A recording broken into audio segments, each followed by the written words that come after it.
Welcome to Inert Chemistry. In today's video lecture, we discuss the antibacterial drugs, and it is the second lecture of this series.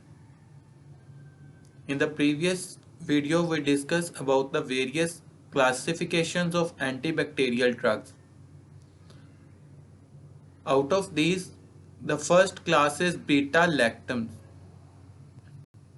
and the beta-lactam included four subclasses: penicillins, cephalosporins, carbapenems, and monobactams.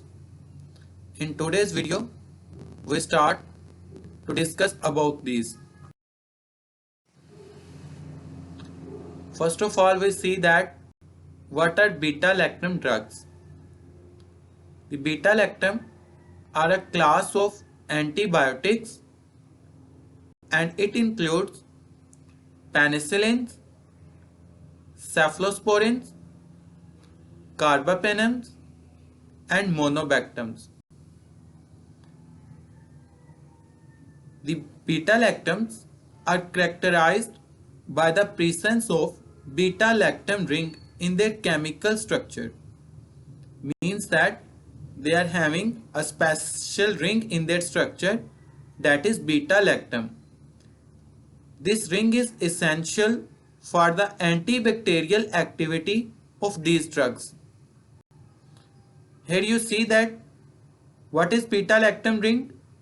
Beta-lactam ring is a four-membered ring structure that is composed of 3 carbon atoms and 1 nitrogen atom.